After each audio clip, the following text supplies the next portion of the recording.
So friends, आज के इस वीडियो लेक्चर में हम लोग बात कर रहे हैं लेंसेज से रिलेटेड एक और टॉपिक के बारे में, जो कि है द पावर ऑफ लेंस, यानी कि लेंस की क्या पावर होती है। ठीक है। अब ये कौन सी पावर की बात हो रही है? ये बेसिकली उस पावर की बात हो रही है जिससे कि लाइट रेज जो हैं लेंस कन्वर्ज या फिर डाइवर्ज करते हैं, यानी कि उनको बेंड करके या तो कन्वर्ज करते हैं या फिर बेंड करके डाइवर्ज अलग अलग दिशाओं में, अलग अलग डायरेक्शंस में भेज देते हैं। उसको हम लोग कह रहे हैं लेंस की पावर, यानी कि पावर ऑफ लेंस। तो अब ये पावर किस तरीके की होती है, हम इसको कैसे कैलकुलेट करेंगे, इसका क्या यूज़ है, कैसे इसको नापा जाता है, क्या इसका यूनिट है, ये सारी की सारी चीज़ें जो हैं हम इस छोटे से वीडियो लेक्चर में देखेंगे। तो देखिए, सिंपल सी चीज़ें हम लोग देखने की कोशिश करते हैं कि अगर हमारे पास मान लीजिए कि कोई लेंस है, कॉन्वेक्स लेंस है, और उसके अंदर कोई लाइट रे है जो कि प्रिंसिपल एक्सिस के पैरेलल आती है, और वो इंटरफेस से टकराने के बाद कहाँ से गुजरेगी? फोकस पॉइंट से गुजरती है, राइट। तो अब ये जो लाइट रे है, ये जा तो बिल्कुल सीधी भी सकती थी। मतलब अगर हम लोग ये मान के चलें कि इस वक्त इसके अंदर कोई रिफ्रैक्शन नहीं हो रहा है, तो इसका पाथ कैसा होता? बगैर रिफ्रैक्शन के इसका पाथ बिल्कुल सीधा इसी डायरेक्शन में होता। लेकिन रिफ्रैक्शन हुआ, लेंस ने किया, लेंस के अंदर पावर है, तो उस पावर की मदद से उसने इस लाइट रे के पाथ को सीधे से बिल्कुल इस तरीके से बैंड करके कुछ इस तरीके से इस डायरेक्शन में भेज दिया। करेक्ट। तो ये जो बेंडिंग एंगल बनता है, राइट, ये एंगल ही हमें बताता है कि लेंस की पावर कितनी है, कितनी ज़्यादा है, कितनी नहीं है।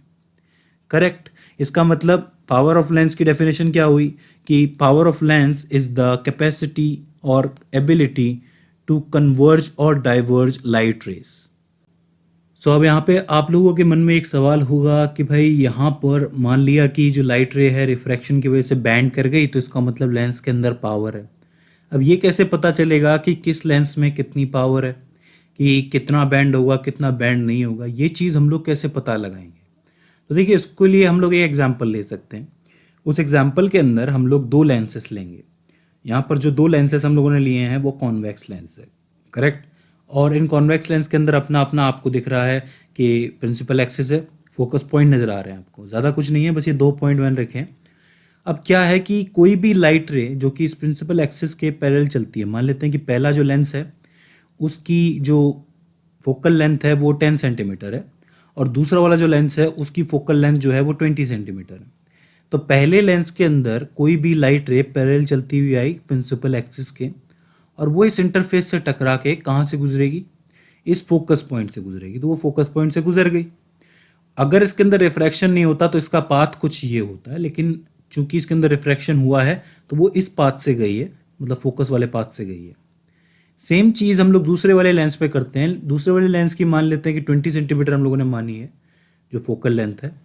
इसमें भी एक लाइट रे आएगी जो कि बिल्कुल पैरेलल चलती हुई आएगी इस प्रिंसिपल एक्सिस के, और आकर के इस इंटरफेस से टकराएगी। टकराने के बाद दोबारा इस फोकस पॉइंट से गुजरेगी। अगर इसके अंदर रिफ्रैक्शन नहीं होता तो इसका पाथ कुछ ये होता, बिल्कुल सीधा, लेकिन रिफ्रैक्शन की वजह से ये फोकस पॉइंट से गुजर गई।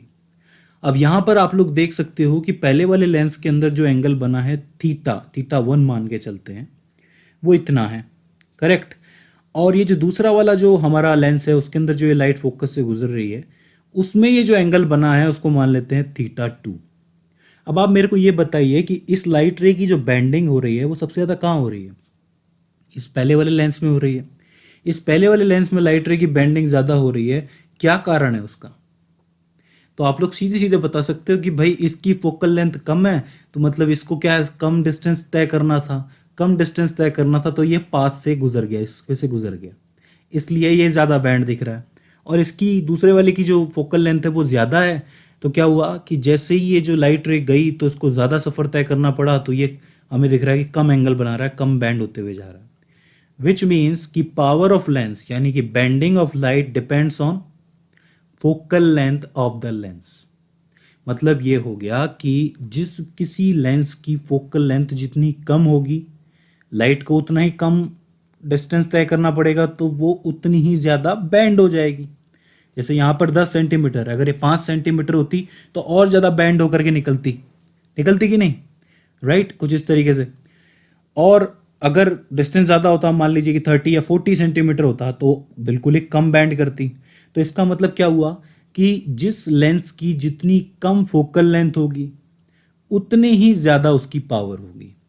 और जिस लेंस की जितनी ज़्यादा फोकल लेंथ होगी उतनी ही कम उसकी पावर होगी, which means power is inversely proportional to focal length.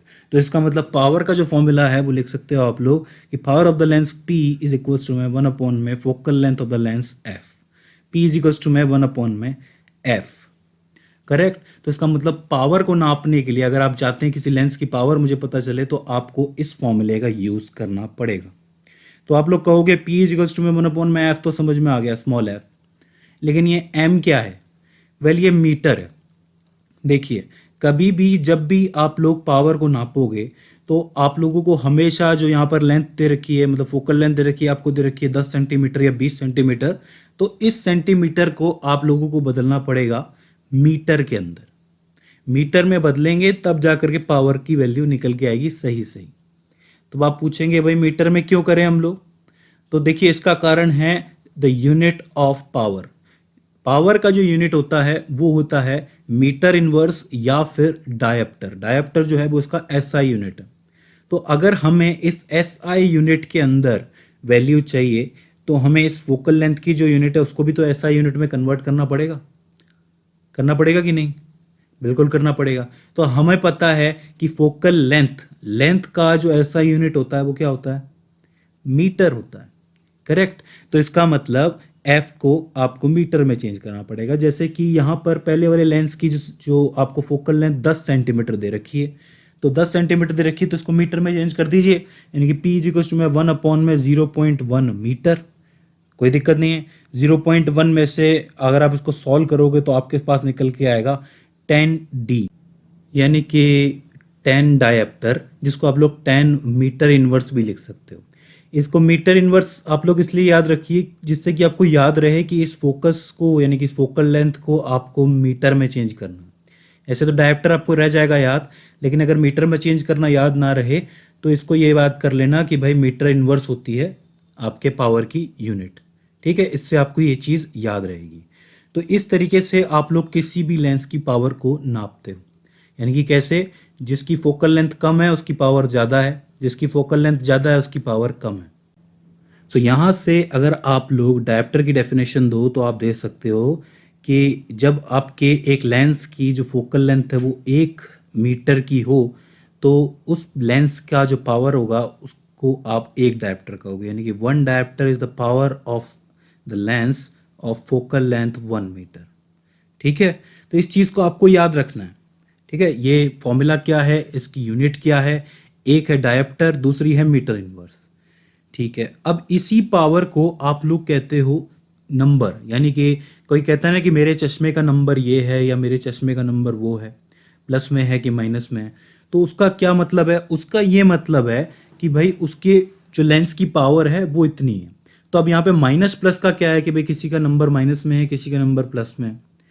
तो देखिए अगर आपकी ये फोकल लेंथ f यानी कि P इज इक्वल टू 1 में f जो है, अगर ये f पॉजिटिव है तो पावर पॉजिटिव निकल के आएगी। करेक्ट। और अगर ये f नेगेटिव है तो पावर नेगेटिव निकल के आएगी। कैसे? कि जैसे आपका कॉन्वेक्स लेंस होता है उसके अंदर कोई भी लाइट रे आती है पैरेलल तो वो फोकस लेंथ पे मिलती है, मतलब फोकस पॉइंट पे मिलती है। उसकी फोकल लेंथ जो होती है वो लेफ्ट टू राइट जाती है लाइट के डायरेक्शन में, तो वो कैसी हुई? वो आपकी पॉजिटिव हुई। करेक्ट। हमें पता है कि ऑप्टिकल सेंटर से नापोगे तो पॉजिटिव हुई, तो इसका मतलब कॉन्वेक्स लेंस के लिए जो पावर होगी वो पॉजिटिव होगी। ठीक है साहब। अब जो आपका कॉनकेव लेंस होता है उसमें क्या होता है? उसमें सारी की सारी लाइट रे यूं तो डाइवर्ज हो जाती हैं, आपको पता है कि डाइवर्ज होगी, अलग अलग जगहों पे निकल जाती हैं, लेकिन हम लोग क्या करते हैं कि उसको इमेजिनरी तौर पे पीछे की तरफ बनाते हैं और हमें इस वाले फोकस पॉइंट पे इमेज बनती नजर आती है। बिल्कुल सही है। तो अब अगर आप ऑप्टिकल सेंटर से नापने जाओगे तो वो राइट से लेफ्ट जाएगा, यानी कि जो आपकी इंसिडेंट लाइट है उसके अपोजिट जाएगा। तो यानी कि तो इसका मतलब कॉनकेव लेंस के लिए जो पावर हुई वो नेगेटिव हुई। ठीक है साहब, ये चीज़ समझ में आ गई। कॉन्वेक्स के लिए पॉजिटिव है, कॉनकेव के लिए नेगेटिव है। तभी जो व्यक्ति, जिस इंसान को दूर का नज़र नहीं आता और जिसको कॉनकेव लेंस लगता है वो कहता है कि मेरा नंबर माइनस में है, और जिस इंसान को नज़दीक का नज़र नहीं आता है उसको कॉन्वेक्स लेंस लगता है, क्योंकि उसको चीज़ें जो है पास में देखनी होती है, बड़ी करके देखनी होती है, तो वो कहता है कि मेरा नंबर प्लस में है। करेक्ट। तो आप लोग समझ जाएंगे कि भाई किसके चश्मे में कौन सा लेंस लगा हुआ है। ठीक है, किसकी पावर ज़्यादा है, किसकी पावर कम है। तो आई होप आपको ये चीज़ समझ में आई हो। एक इम्पॉर्टेंट और चीज़ है कि ये जो पावर है इसको नापने का एक इंस्ट्रूमेंट होता है जिसको डायप्टोमीटर कहा जाता है। ठीक है, ये वाली इन्फॉर्मेशन भी आपको काम आएगी, क्योंकि आप पूछ लिया जाता है कि पावर नापने के लिए जिस इंस्ट्रूमेंट का नाम होता है उसका नाम बताइए, तो वो नाम है डायप्टोमीटर। ठीक है, तो आपको ये सारी चीज़ें याद रखनी है। आई होप आपको फॉर्मूला समझ में आया होगा। रटना नहीं है कुछ भी, क्योंकि ये फोकल लेंथ पे डिपेंड करता है, इसलिए P इज इक्वल्स टू में 1/f हमने लिखा है। आपको पता है कब पॉजिटिव होगी कब नेगेटिव होगी। सो फ्रेंड्स, आई होप ये पावर ऑफ लेंस का टॉपिक आपको समझ में आ गया होगा, क्योंकि ये लास्ट टॉपिक है तकरीबन इस चैप्टर का। बस इसके बाद कॉम्बिनेशन ऑफ लेंसेज और बचा है इसके अंदर। ठीक है, इसके बाद हम लोग देखेंगे अगला चैप्टर और शायद न्यूमेरिकल वीडियोस भी। तो फ्रेंड्स, आई होप ये टॉपिक आपको समझ में आया हो। इसके बाद भी इसके अंदर आपको कोई क्वेरी रह गई हो, कोई क्वेश्चन रह गया हो, कोई दिक्कत रह गई हो, या फिर हमसे कोई गलती हो गई हो, तो आप हमें कमेंट सेक्शन के ज़रिए बता सकते हैं। तो फ्रेंड्स, आज के इस वीडियो लेक्चर में बस इतना ही। See you in the next one.